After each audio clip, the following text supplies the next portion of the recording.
Graça e a paz do Senhor Jesus a todos, que Deus abençoe. Obrigado pela sua companhia, por estar conosco nesse trabalho, nessa obra que é pregar o Evangelho, que é falar a palavra de Deus. Responsabilidade que Deus nos colocou em nossas mãos. E quando Deus nos dá responsabilidades assim, nós não podemos de forma alguma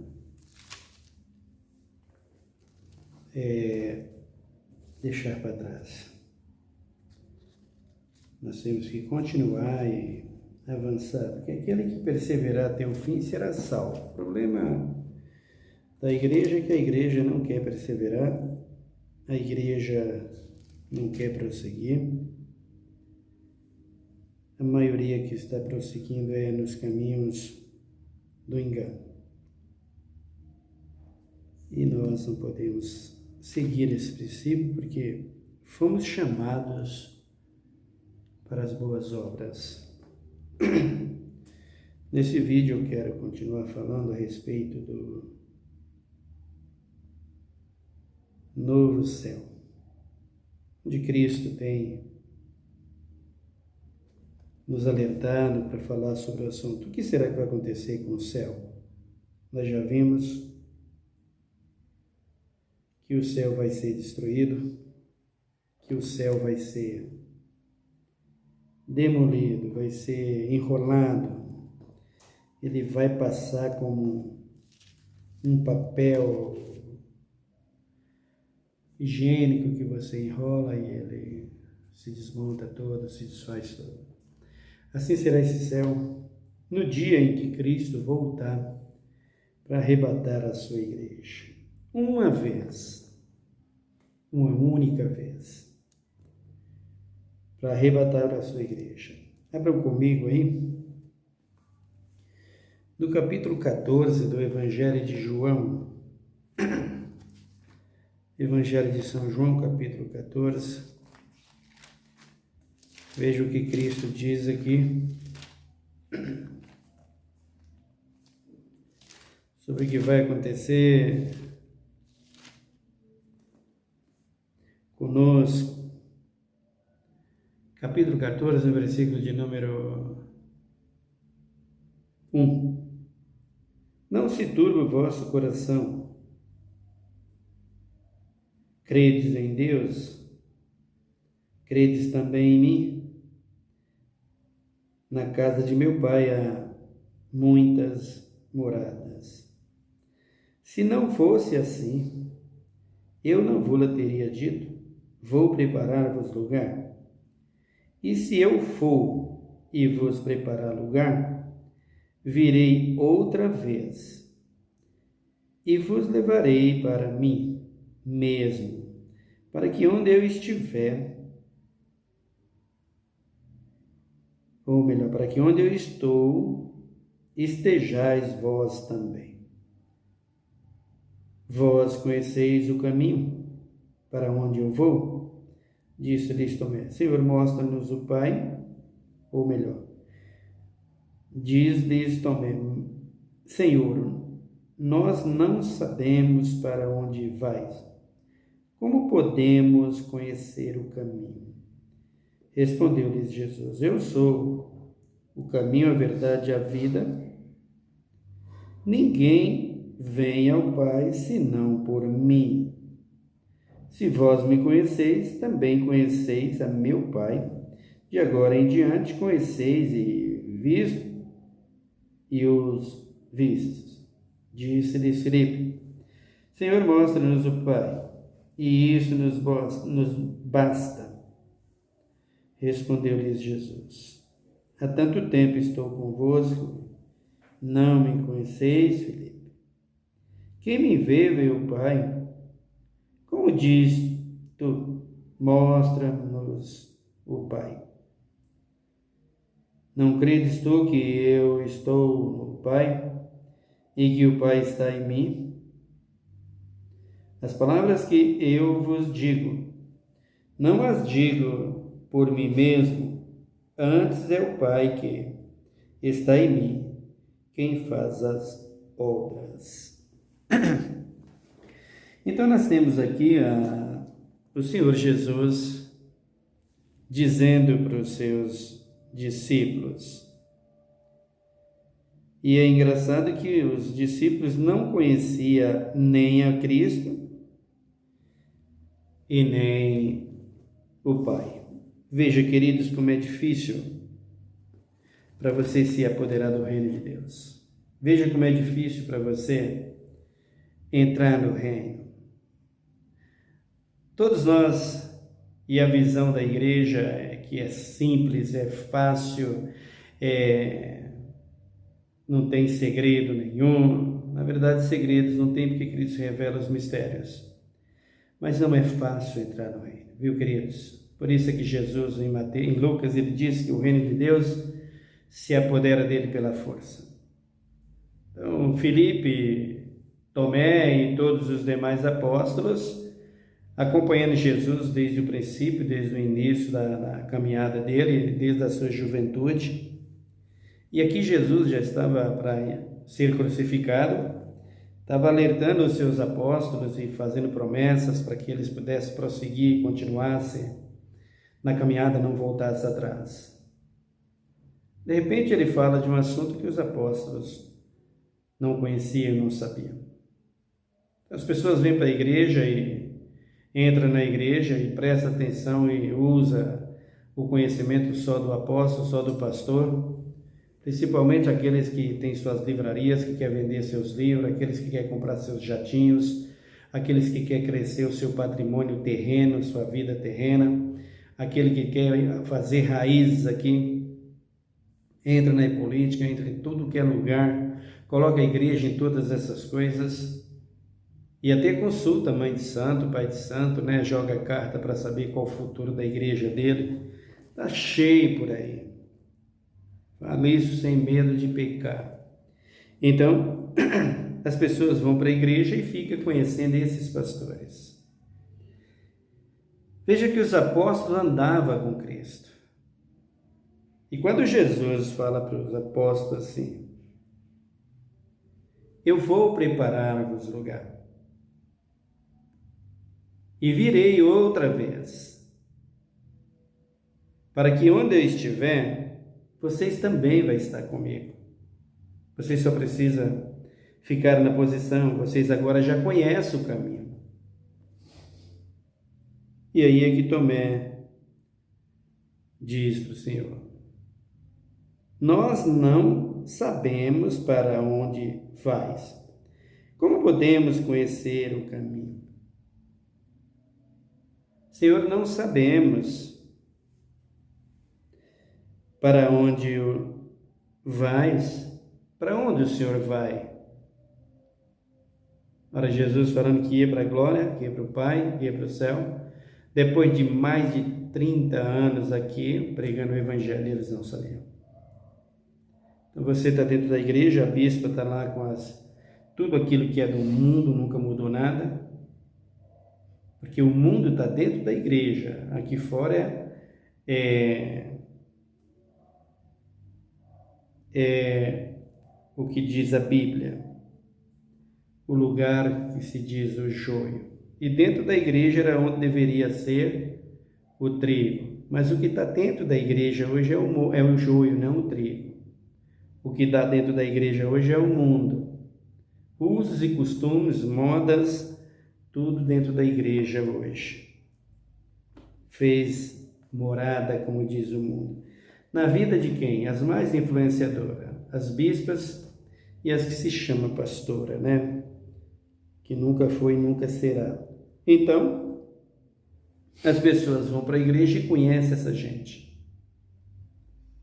Não conhece a Cristo, não conhece o Evangelho, por isso não conhece o caminho. Tomé, depois de tanto tempo, mostra-nos o caminho. Depois vem Filipe, no versículo 8, nós não sabemos quem é o Pai. Se o Senhor não mostrar-nos o Pai, isso basta, fica tudo certinho. Aí Jesus disse para eles, mas Filipe, há quanto tempo estou com você? Estou com vocês há tanto tempo. Vocês não conhecem meu Pai? Não conhecem também a mim, né? Se conheceis a mim, conheceis também a meu Pai. Eu vou preparar lugar para vocês. Voltarei outra vez. A doutrina aí do arrebatamento secreto. Quantas vezes Cristo voltará para arrebatar a igreja? Eu não sei como vocês podem crer em algo como esses ensinamentos, igreja. A prova é essa aqui. Esses 2 versículos, 5 da pergunta de Tomé e o 8 da pergunta de Filipe. Essa é a posição. Por isso vocês acreditam nessa gente que ensina que vem um Cristo às escondidas para buscar a igreja. Pega a igreja e deixa o resto do povo aqui. É um absurdo. Uma pessoa pode estar com a Bíblia na mão e ensinar essas coisas. Uma pessoa se forma em teologia, em todas as coisas, ensinamentos por aí, pós-graduação, tudo isso eles têm, e é capaz de ensinar algo desse tipo. Como pode ser isso, irmãos? E vem um Cristo escondido e deixa um povo aqui para enfrentar o anticristo. É um absurdo, é um absurdo. Jesus está dizendo aqui, voltarei outra vez. O que você entende por outra vez? Se ele está dizendo que vem às escondidas uma vez, depois volta para buscar o restante, que não aceita a marca da besta. O que você entende por isso? Porque eu entendo, no que diz respeito à palavra de Deus, em todos os sentidos, que outra vez é mais uma. Se eu digo para alguém, olha, eu vou logo ali, mas eu volto outra vez. É mais uma vez. Então, se ele vem buscar no arrebatamento secreto, vem só essa vez e nunca mais volte. Nunca mais vai voltar.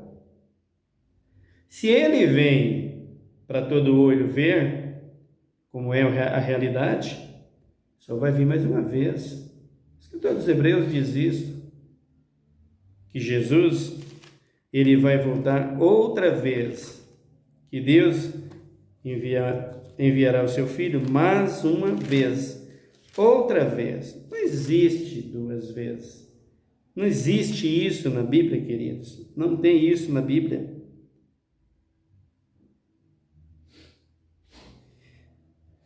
Ele está falando isso aqui em Hebreus 9. O versículo 27. E como os homens está ordenado morrer uma só vez, vindo depois disto o juízo, assim também Cristo, oferecendo-se uma só vez para levar os pecados de todos, aparecerá segunda vez. Vai voltar a segunda vez só. Vai voltar outra vez, tem outra tradução que diz outra vez. Mais uma vez. Veio uma vez, está bem claro o versículo, não tem como questionar. Busca meios através da Bíblia de não sei quem, é de Genebra, é o inglês assim, sei lá, o aramaico assim, é tanta língua que eles inventam, que não dá nem para ouvir, dá até nojo ouvir. Mas a Bíblia é simples para você ler e entender. Não é fácil obedecer. Mas se não tiver obediência, não tem salvação. Então ele está dizendo aqui, voltará, veio uma vez. O escritor dos Hebreus está dizendo. Assim também Cristo, oferecendo-se uma só vez para levar os pecados de muitos, morreu só uma vez. para levar os pecados de toda a humanidade. Aqui ele está dizendo de muitos, porque são poucos os que querem se arrepender. Os que não querem se arrepender, Cristo não vai levar pecado de ninguém.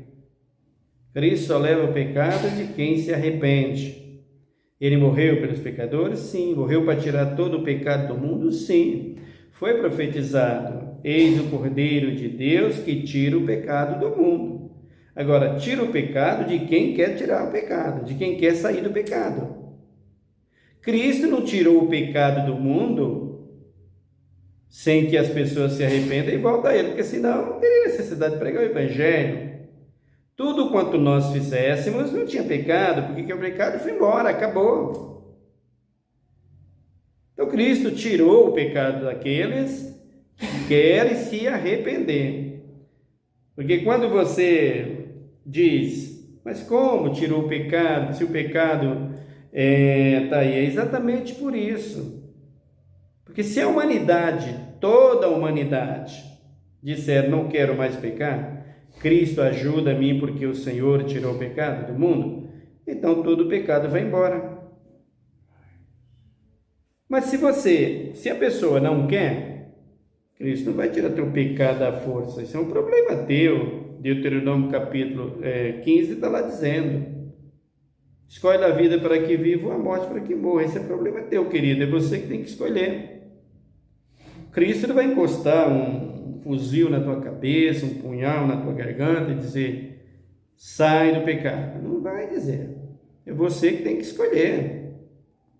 Por isso o escritor aqui dos Hebreus está dizendo, ele veio uma vez para tirar o pecado. Voltará mais uma vez. É a segunda vez.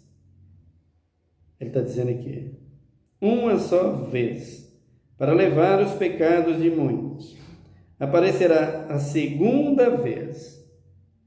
Vai aparecer a segunda vez, lá em João, outra vez, e acabou. Então, para a salvação de todos os que nele creem. Para aqueles que chegar a ele sem pecado. Então, ele tirou o pecado, mas quem quiser ser salvo, é o que está dizendo aqui, o escritor dos Hebreus. Para tirar o pecado de muitos, aparecerá a segunda vez, sem pecado, para os que esperam a salvação. Então, meu querido, não tem o que fazer senão descartar. E se você pudesse fazer isso depressa, seria muito melhor. Essa doutrina de um arrebatamento secreto não existe, tá bom? Não existe. Então, a igreja subirá para a glória. No capítulo de número 21 do Apocalipse, abram aí comigo, por favor.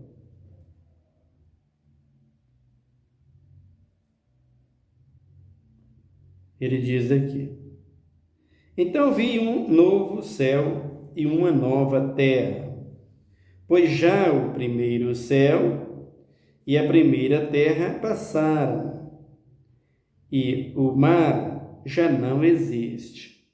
João está ali na ilha de Patmos, tendo todas as revelações e as visões divinas. Essa aqui é uma delas a respeito do céu. Desse céu que nós estamos contemplando, desse céu que sustenta essa terra, esse céu que está estrelado, onde estão as estrelas, e o sol e a lua, é esse céu que vai ser demolido, e é esse céu que sustenta essa terra, esse céu que está firmado em cima da superfície, já falei tantas vezes, e não me canso de falar, como diz Paulo. Então, esse céu que está em cima da superfície, e por cima as águas, e por cima das águas, esse planeta Terra, que é onde nós habitamos. Então, esse céu, quando ele se enrola, esse firmamento demolido, quando ele é demolido, a Terra se desmorona. É o terremoto que nós vemos aqui mesmo em Apocalipse 17, generalizado por toda a terra. Toda a terra. No dia que Cristo voltar para arrebatar a sua igreja. Tudo isso, o dia que Cristo voltar para arrebatar a sua igreja. Todos esses acontecimentos. O dia que Cristo vir arrebatar a sua igreja. O anticristo sendo destruído no dia que Cristo voltar para arrebatar a sua igreja. 7 pragas caindo, as 7 pragas cairão. Vou falar delas logo, e das 7 trombetas. Vai cair as 7 pragas sobre todos os desobedientes e os rebeldes. E a igreja que, cumprindo o que o salmista diz, 1000 cairão ao teu lado e 10.000 à tua direita, mas tu não serás atingido. Então a igreja está vendo tudo isso, percebendo tudo isso, e não vai ser atingido porque é fiel a Cristo. E os que não são fiéis a Cristo vão despertar e perceber que aquele que eles adoraram por quase 3 anos e meio era o falso profeta, o anticristo. Se revoltarão contra Deus em vez de se converter e não quer aceitar o amor da verdade nem assim. É o que nos diz a Bíblia. Então Cristo enviará as pragas. Por quê? Porque eles acreditaram na mentira, dizendo que era verdade. O anticristo assentará o seu trono em breve e haverá um tempo de paz e muita paz para todos. Então, quando todos estiverem dizendo esse é Deus, inclusive, em primeiro lugar, os judeus, que é de onde o anticristo vem. O anticristo tem essas 2 nações, esses 2 povos, que representa direita e esquerda, né? no que diz respeito político, no contexto geral da coisa, dos acontecimentos. Como Caifás, sacerdote do templo, inflamou a Pilatos para a crucificação de Jesus. Então, Caifás que representava o judaísmo, né? Que representava a nação de Israel, representava o templo, era sacerdote do templo. Então, ele foi o primeiro a entregar Jesus nas mãos de Pilatos. E Pilatos foi até Herodes não quis mandar crucificar. Jogou a responsabilidade para Pilatos. Pilatos jogou a responsabilidade no povo. E vendo o que o povo dizia, mandou que crucificasse. Então, essas 2 nações, esses 2 povos, Roma e Israel, são aqueles que receberão o anticristo, porque negaram o amor da verdade. E todas as nações da terra que não se arrependerem vão passar por todo o procedimento da besta, do falso profeta, que é o anticristo, vão passar por todo esse procedimento. Então, o que a Bíblia nos declara é exatamente isso. Cristo voltando para buscar a igreja. Primeiro vem o anticristo e reina. E quando o anticristo está reinando, está cumprindo o tempo do seu reino, então Cristo se manifesta. Cerca de 1000 anos, ou 1 ano, melhor dizendo, está aqui em Apocalipse 18, ele vem e começa a jogar as pragas na terra, para cumprir aquilo que diz: paz, paz, paz, repentina destruição. Então as pragas cairão exatamente nesse período. Aí todos saberão que o anticristo é aquele que ele estava abraçando e adorando. A maioria correndo para Deus, mas não vai aceitar. E muitos blasfemando. Nesse período, por causa das 7 pragas, morre até a 3ª parte da geração dos homens. ficando uma parte dos blasfemos, para sofrer e morrer no terremoto, quando Cristo chamar a igreja. Por isso João estava aqui vendo. Então vi um novo céu e uma nova terra. Por quê? Porque esse céu, que é o sustentáculo dessa terra, vai ser destruído, vai se enrolar como um rolo. E ao fazer isso, ele vai destruir as colunas da terra. Então a terra vai desmoronar. E por isso João está dizendo novo céu e nova terra. O que Cristo vai fazer com essa terra? Com o terremoto, com os vulcões que vão alastrar tudo naquele momento, tudo sem freio, tudo sem direção. Cadê a ciência? Cadê a tecnologia? Cadê o petróleo? Nessa época nem petróleo tem mais, querido. Por quê? Não tem mais água. O mar já foi, João está dizendo aqui, ó. Faz parte das 7 pragas. O mar vai desaparecer. Todas as fontes vai desaparecer. Já imaginou olhar esse mar e não ver água nele?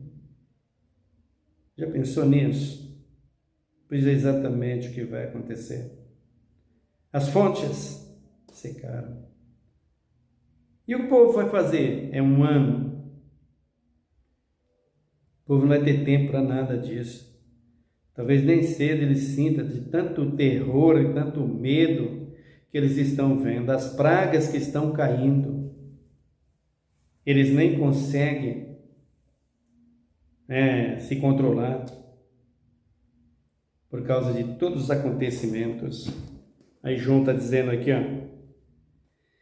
Então vi um novo céu e uma nova terra, pois já o primeiro céu e a primeira terra passaram, e o mar já não existe. Percebe, queridos? Acabou. Quando isso acontecerá? Sem sombra de dúvida e sem medo de pecar ou errar. Um ano antes, começa essas pragas antes do arrebatamento. Ela durará por um ano, como diz o Apocalipse. Cristo voltará. Assim que as pragas caírem todas,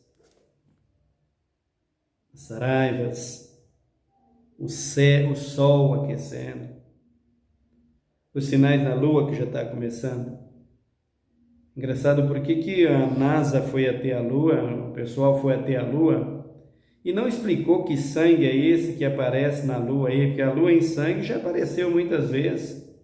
Eles não falaram para vocês se lá tem, na terra, lá na lua tem sangue? Vocês viram sangue lá na terra? Porque a lua em sangue se vê aqui, não vê? Eu contemplo isso, eu já vi esses sinais na lua. A lua em sangue. Que são os sinais da volta de Cristo, que antecede a volta de Cristo, que nos prepara para a sua vinda.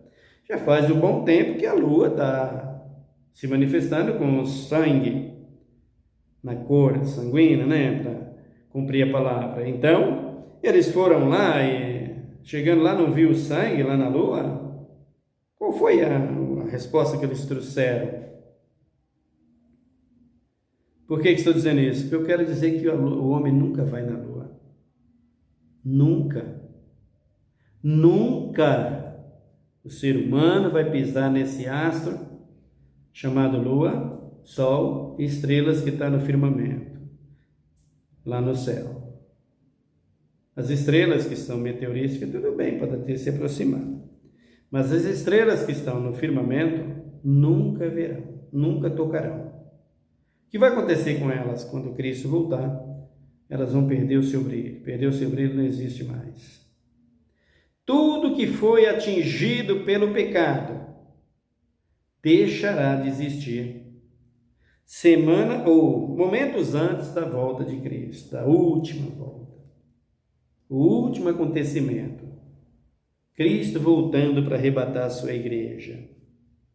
Nada às escondidas. Não é ladrão, não é covarde, não é um picareta, não é um falso, por que vai voltar às escondidas? Não deve para ninguém, não pegou dízimo de ninguém exageradamente, não comprou jatinho com dinheiro dos outros, enganando todo mundo. Então não tem por que voltar às escondidas. Ele volta para buscar o que é dele e chega e fala para todos: eu sou aquele que fiz tudo isso. E tenho o prazer de acabar com toda essa imundície que está aí. Arrebata os dele que se santificaram e toca fogo no restante. Essa é a grande realidade. Cristo é bom, Cristo é bom. Claro que Cristo é bom, mas tu não presta. Porque se tu prestasse, tu te arrependeria. Mas tu vive dizendo que Cristo não tem mais lei, não tem mais mandamentos, não tem mais isso, não tem mais aquilo. Tu é um covarde. Tu não tem coragem de encarar o reino. Tu é um Tomé antes da conversão. Não conhecia nem o caminho, nem a Cristo, nem Tomé, nem Filipe. Não conheciam. Assim são vocês, assim somos nós, assim são todos os que se dizem ser cristãos aí. Por isso que vocês estão assim. Um Cristo escondido que oferece todas as mordomias para vocês. Eu tenho um Cristo terrível. Eu tenho um Cristo paz e amor, justiça e verdade. Mas eu tenho um Cristo terrível. Um Cristo que, se não andar conforme a palavra e a vontade dele, mata mesmo. Pronto. Para isso, cheio de amor e de misericórdia, para quem tiver misericórdia. Quem não tiver, é o que ele diz. Eu sou misericórdia, eu tenho misericórdia de quem tiver misericórdia. Quem não tem misericórdia, Cristo não vai dar moleza, queridos. Ele mata, ele ressuscita, ele joga na terra, ele levanta.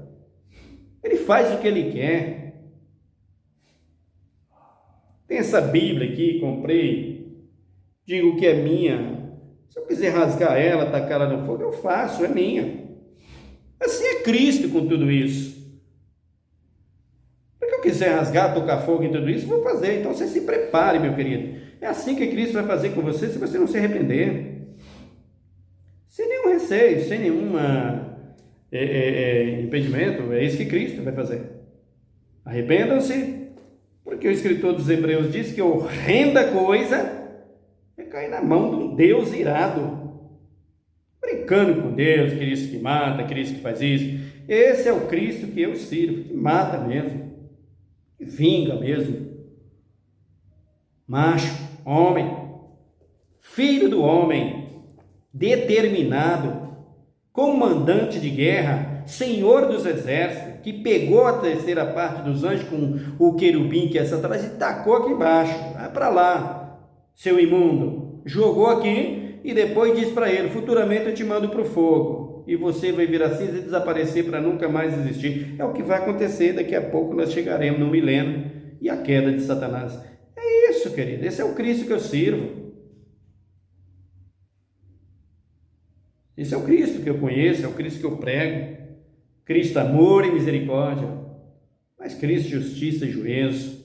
Quando fala, é com uma voz de muitas águas, como um trovão. Essa é a sua voz, estremece os céus e a terra. E esse é o Cristo que volta para buscar a sua igreja. Esse picaretinho aí que vem às escondidas, não existe. Covarde, não? Então, João está dizendo aqui: vi o novo céu e a nova terra, porque o primeiro já foi. O Cristo vai fazer com essa terra? Ele vai tocar fogo nela, destruir tudo e deixar a cinza. Somente sobrará a cinza dessa terra. Veremos se é da cinza dessa terra, desse planeta, que ele vai fazer a nova terra. Nós veremos isso. Então ele está dizendo aqui: vi também a cidade santa, a nova Jerusalém, que de Deus descia do céu, ataviada como uma noiva para o seu noivo. Então vejam, Cristo nos arrebatará em breve. destruindo tudo aquilo que não se arrependeu, todo aquele que não se arrependeu dos pecados, e esse próprio céu que foi atingido pelo pecado, o sol e a lua atingida pelo pecado. Aí você diz, mas se o sol e a lua foram atingidos pelo pecado, como o homem tocou nela, ou nele, se você diz que não vai lá? Ninguém tocou no céu e na lua, querido, nem nas estrelas. Ninguém. Eu vou te dar um exemplo.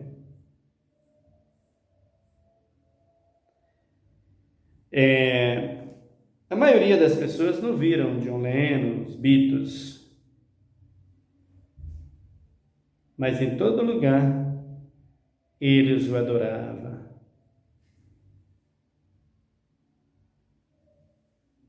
A maioria da humanidade hoje não viu a Maria, a mãe de Jesus, mas tem uma imagem aí que diz que é ela e todo mundo adora.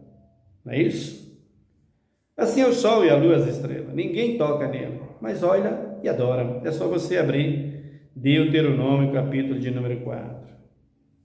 Jesus disse para Moisés dizer aos filhos de Israel: quando vedes o céu e a lua, o sol e a lua e as estrelas, não te prostres a adorá-los. Foi o que o homem fez, adorando o sol e a lua. Não existe o Deus Sol? Aí que está. Então, é isso que fez com que o céu, o sol e a lua e as estrelas serão destruídos no dia que Cristo voltar para arrebatar a sua igreja. Então, ele fará o quê? Novo céu e uma nova terra. Nós veremos o complemento disso no nosso próximo vídeo. Ora comigo, por favor. Senhor, meu Deus, meu Pai, muito obrigado pela Tua palavra. Obrigado pelo Teu amor, pela Tua graça, pelas Tuas muitas misericórdias. Obrigado por tudo. Obrigado porque o Senhor nos dá tempo para Te adorar, para Te louvar. Em meio a tantas tribulações, labores nessa vida, temos que trabalhar para garantir o nosso sustento, o nosso pão. Mas mesmo assim, o Senhor nos dá tempo para Te adorar. Porque a adoração não está nas horas que paramos. A adoração está dentro dos nossos corações. Com as nossas atitudes, com os nossos pensamentos, com nossos atos, com as nossas justiças diante de Ti, nós Te adoramos. Para Te adorar, eu não preciso estar orando somente parado numa oração ou louvando dentro da igreja. Eu Te adoro andando nas ruas. Eu Te adoro, Senhor, dentro do transporte, dirigindo um carro, pilotando um avião. Eu Te adoro, Senhor, no navio, no mar. Eu Te adoro no perigo, nas dores, nas aflições, na UTI, no leito de dor. Eu Te adoro em qualquer lugar. Porque a minha adoração a Ti está no meu coração. Está dentro de mim. Por isso, ó Deus, muito obrigado, porque temos tempo em qualquer lugar dessa terra para Te adorar, para Te louvar. Queremos Te conhecer mais e mais. Tomé e Filipe é um exemplo para nós. Não te conhecia. E se tornou nas Tuas mãos os heróis da fé, homens que eram indoutos, mas foram instrumentos em Tuas mãos para Te louvar, Te adorar. Assim nós queremos ser. Obrigado, Deus, por tudo. Obrigado, Deus, pela Tua palavra. Abençoa a minha nação, sara a minha terra, abençoa os jovens dessa nação. Tem misericórdia dos que estão no leito de dor, nos presídios, nos asilos. Tem misericórdia da nossa juventude. Socorre cada um deles, dê a eles um futuro promissor, principalmente no Teu reino. Abençoa os assinantes desse canal, os que faz parte desses vídeos, que Tu possa os abençoá-los e aqueles que se achegarão. Nós Te pedimos, Pai, que Tu derrama a Tua bênção sobre todos nós, sobre a Tua casa, sobre a Tua igreja, sobre os missionários que estão por toda a terra pregando o Teu Evangelho. Obrigado por tudo, Deus. Te agradecemos em nome de Jesus Cristo. Amém. Que Deus te abençoe, meu querido irmão. Fique em paz. Até o nosso próximo vídeo, em nome de Jesus.